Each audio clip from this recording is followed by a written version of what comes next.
She's nothing but a fat wallet with legs. Once I get control of the company, I'll dump her like yesterday's garbage. Those words hit me like a sledgehammer to the chest. I stood frozen behind the oak door of the groomsman's suite, my hand still raised to knock, my heart shattering into a million pieces. That was my future son-in-law talking about my daughter, my Sophie, my only child. Let me take you back to that morning. It was supposed to be the happiest day of my life. The Texas sun was painting the hill country in shades of gold as I drove up to the vineyard where my daughter was about to marry the man she loved, or the man she thought she loved. My name doesn't matter. What matters is that I built Harrison Construction from nothing. Started with a pickup truck and a toolbox when I was 23. Now, 40 years later, we're one of the largest commercial construction companies in Texas. 300 employees. Contracts worth hundreds of millions. And my daughter Sophie was set to inherit it all. Sophie had met Derek at a charity gala 2 years ago. He was a financial advisor at a prestigious firm in Austin. Charming, well-dressed. He knew exactly what to say and when to say it. He drove a Mercedes, wore a Rolex, and had a smile that could sell ice to Eskimos. I never liked him. Call it a father's instinct. Call it paranoia. But something about the way he looked at Sophie always bothered me. It wasn't the way a man looks at the woman he loves. It was the way a wolf looks at a lamb. But Sophie was head over heels. And what could I do? She was 29 years old. A grown woman. She had her degree in business, worked alongside me at the company, and had a good head on her shoulders. If she chose Derek, I had to trust her judgment, even when that judgment felt terribly wrong. The wedding was at Willow Creek Vineyard, a stunning property with rolling hills and endless rows of grapevines. Sophie had dreamed of getting married there since she was a little girl. I spared no expense. 300 guests. A 12-piece orchestra. Flowers flown in from Holland. It cost me close to $500,000, but I would have paid 10 times that to see my daughter happy. That morning, I woke up at 5. Couldn't sleep. I kept thinking about her mother, my late wife Rebecca, who passed away when Sophie was 15. Breast cancer.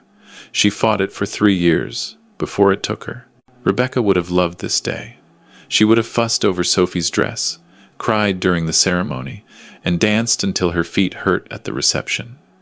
Instead, I was doing this alone, father of the bride, mother of the bride, everything at once. I arrived at the vineyard around 8. The wedding wasn't until 4, but there was so much to do. Coordinate with the caterers. Check on the flowers.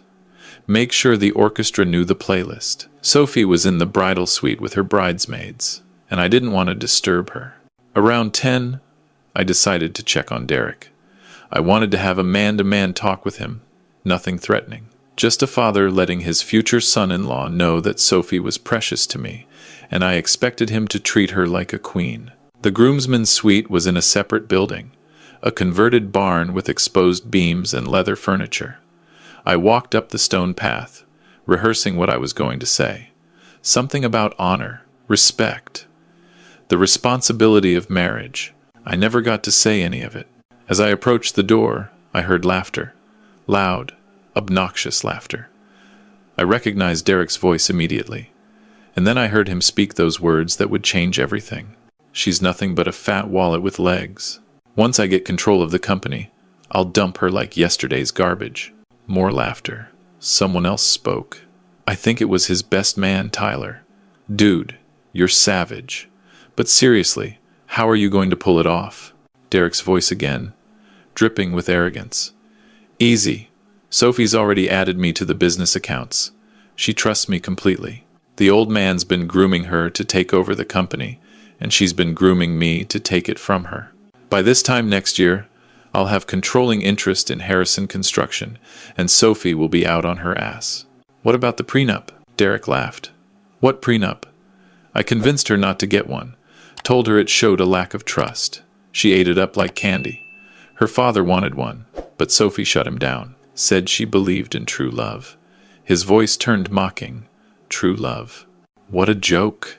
I couldn't breathe. My chest felt like it was being crushed by a hydraulic press. This man, this snake, was planning to steal my company, to use my daughter, to destroy everything I had built. I wanted to burst through that door and beat him senseless. I wanted to drag him out by his collar and throw him off the property. But something stopped me. If I confronted him now, he would deny everything. He would twist it around, make me look like the crazy, overprotective father. Sophie would take his side. She always did. No, I needed to be smart about this. I needed evidence. I needed to catch him in a way he couldn't escape. I stepped back from the door, my mind racing. The wedding was in 6 hours. 6 hours to figure out how to protect my daughter from the biggest mistake of her life. I spent the next hour pretending everything was fine. I smiled. I shook hands. I posed for photos. But inside, I was dying. Every time I looked at Derek, I saw a predator wearing a tuxedo. Every time I looked at Sophie, I saw my little girl about to walk into a trap. I pulled aside my oldest friend, a man named Walter, who had been my lawyer for 30 years. I told him what I had heard. His face went pale. "Richard, are you absolutely sure?" "I heard it with my own ears, Walt. Clear as day." Walter rubbed his temples. "This is bad. If what he's saying is true, and Sophie has already given him access to company accounts, he could do serious damage. What do I do? Do I stop the wedding?" Walter shook his head slowly. "If you stop it now, without proof, Sophie will never forgive you. She'll think you're making it up, because you never liked him. So what? I just let her marry this con artist? We need to think strategically. Right now, he's just talking. He hasn't actually done anything illegal yet. If we expose him too early, he'll claim it was just locker room talk. We need to catch him in the act." I stared at my friend, my heart breaking. "You're telling me to let my daughter marry a man who wants to destroy her?" Walter put his hand on my shoulder. "I'm telling you to be patient. Give him enough rope to hang himself. And when he makes his move, we'll be ready." It was the hardest decision I ever made. But Walter was right. If I confronted Derek now, I would lose Sophie forever. She was too in love to see the truth. I needed to show her the truth in a way she couldn't deny. The ceremony was beautiful. Sophie walked down the aisle on my arm, radiant and white, her mother's pearls around her neck. I kissed her cheek and handed her over to Derek, and it took every ounce of willpower I had not to punch him in his smiling face. The minister spoke about love and commitment. Derek recited his vows, his voice smooth and sincere. If I hadn't heard what he said earlier, I would have believed every word. He was that good. When the minister asked if anyone objected, I kept my mouth shut. Walter was right. This wasn't the time. But I swore to myself that Derek would pay for what he was planning. He just didn't know it yet. The reception was torture. I gave my speech, talked about how proud I was of Sophie, how I knew Derek would take care of her. The words tasted like ash in my mouth. Derek hugged me afterward, thanked me for welcoming him into the family. I wanted to vomit. That night, after everyone had gone home, I sat alone in my study with a glass of whiskey. I looked at a photo of Rebecca on my desk. She was holding Sophie as a baby, both of them laughing at something off camera. "I'm going to protect her," I said to the photo. "I promise you, I'm going to protect our girl." The next morning, I went to work. I called an emergency meeting with my CFO, a sharp woman named Patricia who had been with the company for 20 years. I told her what I had heard. Patricia's face hardened. "That son of a bitch. I need you to audit everything. Every account Sophie has access to. Every transaction in the last 6 months. If Derek has been moving money, I want to know about it. I'll start immediately. And Patricia, keep this between us. I don't want Sophie to know. Not yet." The audit took 3 weeks. What Patricia found made my blood run cold. Derek had convinced Sophie to add him as a signatory on multiple company accounts. He had already moved $200,000 into a separate account under his name, claiming it was for investment purposes. He had also persuaded Sophie to sign a document giving him power of attorney over her shares in the company. Power of attorney. Over a 30% stake in Harrison Construction, worth approximately $90 million. Sophie didn't even realize what she had signed. Derek had buried it in a stack of paperwork related to their joint finances. She trusted him completely, so she signed where he told her to sign. I sat in my office, staring at the documents Patricia had compiled. My hands were shaking, not from fear, from rage. This wasn't just about money. This was about my daughter's future, her dignity, her heart. Derek was going to take everything from her and throw her away like garbage. His own words. I called Walter. We have enough? More than enough. But Richard, we need to be careful. If we go to the police now, Derek might claim Sophie gave him permission for everything. We need to document his intent to defraud. We need to catch him admitting his plan. How do we do that? Walter smiled. I have an idea. Over the next month, I laid my trap. I pretended everything was normal. I had dinner with Sophie and Derek every Sunday. I talked about retiring, about handing over the company to Sophie. I watched Derek's eyes light up every time I mentioned it. Meanwhile, Walter worked with a private investigator to dig into Derek's past. What we found was disturbing. Derek had been married once before, to a woman in Florida. She came from money too. They divorced after 2 years, and she lost almost everything in the settlement. Derek's lawyer had somehow convinced the judge that she was mentally unstable. The investigator tracked her down. Her name was Caroline. She was living in a small apartment in Tampa, working as a waitress. She had gone from a millionaire's daughter to barely scraping by, all because of Derek. She agreed to talk to us. What she told me confirmed my worst fears. He's a predator, Caroline said, her voice shaking. He finds wealthy women, makes them fall in love with him, isolates them from their families, and then takes everything. By the time you realize what's happening, it's too late. How did he get away with it? He's smart. He never does anything illegal, not technically. He manipulates you into giving him everything willingly, and if you try to fight back, he has lawyers who will destroy you. Did you try to warn anyone? Caroline laughed bitterly. Who would believe me? I was the crazy ex-wife. That's what he made me look like. I thanked her and promised that Derek would face justice. She didn't believe me, but I was going to prove her wrong. The trap was set for a Sunday dinner at my house. I had installed hidden cameras in the study. Walter had prepared a fake document about the company's future, one that would tempt Derek into revealing his true intentions. Sophie and Derek arrived at 6. Sophie looked tired. She had been quiet lately, withdrawn. I suspected Derek was already working on isolating her. After dinner, I asked Derek to join me in the study. I wanted to discuss something important about the company. Derek's eyes gleamed. Of course, Dad. Dad. He had started calling me that after the wedding. It made my skin crawl. In the study, I handed him the fake document. It outlined a plan to accelerate Sophie's takeover of the company, giving her full control within 6 months. Derek read it carefully, his expression neutral. This is interesting, he said. But don't you think 6 months is too fast? Sophie might not be ready. What do you mean? Derek leaned back, his mask slipping slightly. Well, running a company this size takes experience. Maybe you should consider bringing in a partner for her, someone who understands finance. Someone like you? Derek smiled. I'm just trying to help. I nodded slowly. Derek, I need to ask you something, and I need you to be honest with me. Of course. Do you love my daughter? Derek didn't hesitate. More than anything in the world. Then why did you call her a fat wallet with legs on your wedding day? The color drained from Derek's face. For a moment, he was speechless. Then his expression shifted, the charming mask crumbling to reveal the predator underneath. You heard that? Every word. Derek stood up, his jaw tight. Look, Richard, I don't know what you think you heard, but I heard you say you were going to take control of my company and dump Sophie like yesterday's garbage. I heard your friend Tyler ask about the prenup, and I heard you brag about convincing Sophie not to get one.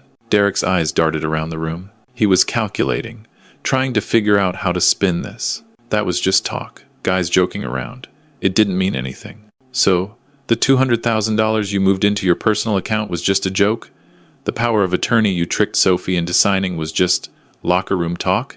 Derek went pale. He realized I knew everything. Richard, let's talk about this calmly. We're family now. We can work something out. We're not family. You're a con artist who married my daughter to steal my company, and I'm going to make sure you pay for it. Derek's demeanor changed. The charm disappeared completely. replaced by cold calculation. You can't prove anything. Everything Sophie signed, she signed willingly. I didn't force her. I didn't threaten her. In the eyes of the law, she gave me those rights. Maybe, but the law also frowns on fraud. And when Caroline testifies about what you did to her, I think a jury will see a pattern. The mention of Caroline hit Derek like a physical blow. Caroline? You talked to Caroline? She told me everything. How you destroyed her life. How you manipulated the courts. How you made her look crazy so no one would believe her. Derek's face twisted with anger. That bitch ruined herself. I didn't do anything to her. That's not what the evidence shows. Before Derek could respond, the door opened. Sophie stood in the doorway, tears streaming down her face. She had been listening through the intercom I had connected to the hidden cameras. Sophie. Derek's voice shifted instantly, soft and concerned. Baby, whatever your father told you, it's not true. He's trying to break us up because he never liked me. Sophie stared at him, her eyes red and swollen. I heard you, Derek. Just now. I heard you call me a fat wallet with legs. I heard you admit to taking money. I heard everything. Sophie, please, you have to understand. Understand what? That our entire marriage is a lie? That you never loved me? That I was just a means to an end? Derek tried to approach her, but Sophie stepped back. Don't touch me. Don't ever touch me again. Sophie, be reasonable. We can work through this. Work through this? Sophie's voice cracked. You were going to destroy me. You were going to take everything my father built, everything my mother and I dreamed about, and throw me away like garbage. For the first time, Derek had nothing to say. His silver tongue had finally failed him. Walter stepped into the room, accompanied by 2 police officers. Derek Mitchell, you're under arrest for fraud, theft, and conspiracy to commit financial crimes. Derek's face went white. This is ridiculous. You can't arrest me. I haven't done anything illegal. One of the officers pulled out handcuffs. Tell it to the judge. As they led Derek away, he looked back at Sophie with hatred in his eyes. You'll regret this, both of you. I'll make sure of it. Sophie didn't flinch. She just watched him go, her spine straight, her tears drying on her cheeks. The legal battle that followed was brutal. Derek hired expensive lawyers who tried every trick in the book. They claimed Sophie was mentally unstable. They claimed I had manipulated her. They claimed the evidence was fabricated. But we had the recordings. We had the financial documents. We had Caroline's testimony. And most importantly, we had the truth. The trial lasted 3 weeks. The jury took only 4 hours to reach a verdict. Guilty on all counts. Derek was sentenced to 8 years in federal prison for fraud and conspiracy. Sophie watched the sentencing from the front row. When the judge announced the verdict, she didn't cry. She didn't celebrate. She just nodded slowly, as if a heavy weight had finally been lifted from her shoulders. Outside the courthouse, reporters swarmed us. Sophie held my hand as we walked to the car. She didn't say a word until we were safely inside. Dad? Yes, sweetheart. Thank you. I squeezed her hand. For what? For not giving up on me. For seeing what I couldn't see. I'm your father. It's my job to protect you. Sophie leaned her head against my shoulder. I'm sorry I didn't listen. When you tried to tell me about the prenup, when you expressed concerns about Derek, I shut you down. I thought you were just being overprotective. You were in love. Love makes us blind sometimes. I feel so stupid. You're not stupid. You trusted someone who didn't deserve your trust. That's not stupidity. That's just being human. Sophie was quiet for a moment. Then she asked, How did you know? Even before the wedding. How did you know something was wrong? I thought about it. I don't know exactly. Maybe it was the way he looked at you, or the way he always steered conversations toward money, or maybe it was just a father's instinct. But something always felt off. I wish I had listened. What matters is that you're listening now. And you're free. The divorce was finalized 3 months later. Thanks to Derek's criminal conviction, Sophie was able to recover most of the money he had stolen. The power of attorney was voided. The company accounts were secured. Sophie threw herself into work. She had always been capable, but now she was driven. She wanted to prove, to herself and to everyone else, that she was more than Derek's victim. She was Richard Harrison's daughter, and she was going to earn her place in the company. I watched her transform over the next year. The sad, withdrawn woman who had left the courthouse became a confident, decisive leader. She closed deals that had stalled for months. She earned the respect of employees who had known her since she was a child. She became the leader I always knew she could be. On her 30th birthday, I took her to dinner at the restaurant where I had proposed to her mother. It was a small Italian place in downtown Austin.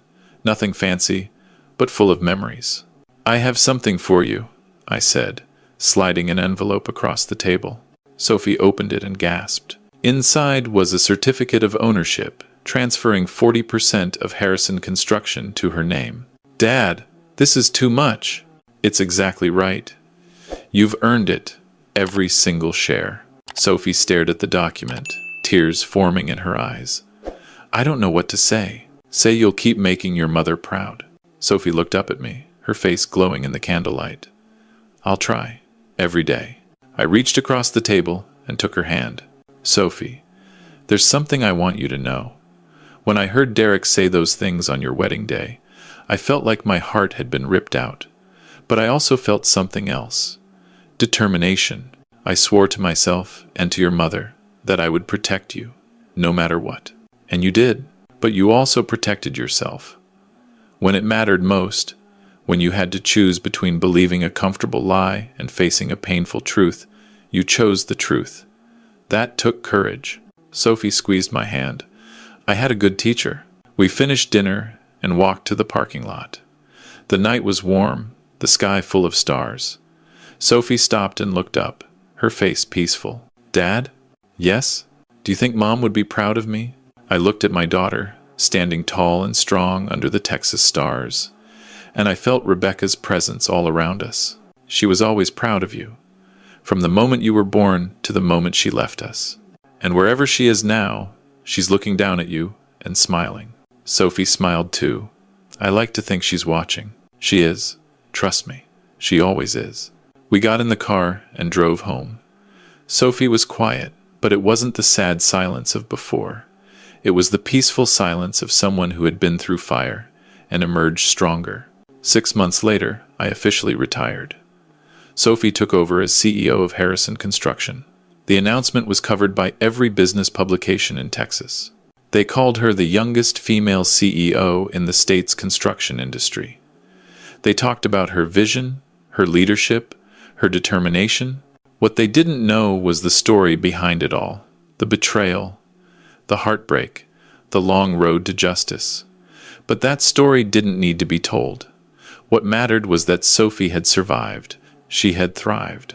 She had become the woman her mother and I always knew she could be. I still go to the office sometimes. Not to work, just to visit. I like watching Sophie in action. She runs meetings with confidence. She negotiates deals with skill. She treats every employee with respect. She's better at this than I ever was. Last week, I ran into Tyler at a grocery store, Derek's former best man. He looked different now, older, humbler. He saw me and froze, clearly expecting anger. Instead, I just nodded and walked past. I didn't have any anger left. Derek was in prison, Sophie was thriving, justice had been served. There was nothing more to say. Sometimes I think about that morning at the vineyard, that moment when I heard Derek's true intentions through the door. If I had knocked a minute earlier or arrived a minute later, I never would have heard it. Sophie might still be married to that monster. Everything we built might be gone. But I did hear it, and because I heard it, I was able to save my daughter. Call it luck. Call it fate. Call it a father's intuition guiding him to the right place at the right time. I call it Rebecca, watching over us, protecting our family, making sure the truth came out. Every night before I go to sleep, I look at her photo on my bedside table. I tell her about my day, about Sophie, about the company, about how much I miss her. And sometimes, late at night when the house is quiet and the wind rustles through the oak trees outside my window, I swear I can hear her voice. "You did good, Richard. You protected our girl." I did, and I would do it again, 1,000 times over, because that's what fathers do. We fight for our children. We protect them from wolves in sheep's clothing. We stand guard even when they don't want us to, even when they push us away. Derek thought he was going to get away with it. He thought his charm and his lawyers and his schemes would protect him. He thought he could walk into my family, steal my daughter's heart, and walk away with everything. He was wrong. He underestimated a father's love, and that was his biggest mistake. If you're watching this and you recognize something in this story, if someone in your life seems too good to be true, if your gut is telling you something is wrong, trust yourself. Don't ignore the warning signs. Don't let charm and smooth words blind you to the truth. And if you're a parent, never stop fighting for your children, even when they don't understand, even when they push you away. Your love is their greatest protection. Derek is still in prison. He has 3 more years on his sentence. When he gets out, he'll have nothing. No money, no connections, no future victims who don't know what he really is. Sophie is engaged again. His name is Michael. He's a veterinarian from Austin. Kind eyes, gentle soul. Loves animals almost as much as he loves my daughter. This time, I approve. This time, it's real. And this time, there will be a prenup. Sophie insisted on it herself. That's my story. A father's fight to save his daughter from a predator. A con man brought to justice. A family that survived the worst and came out stronger. Some people might call it revenge. I call it protection. Because at the end of the day, there's no greater force on earth than a parent's love. It moves mountains. It exposes lies. It brings justice to those who deserve it. And it never, ever gives up. Thank you for listening. May God bless you and your family. And may you never have to face what we faced. But if you do, remember this. The truth always wins. Love always wins. Justice always wins. It just takes time. If this story touched you, please like and subscribe to Obsidian Vengeance for more true stories of redemption and justice. And if you have a story of your own, share it in the comments below. We're all in this together. Until next time, stay strong, stay vigilant, and never stop fighting for the ones you love.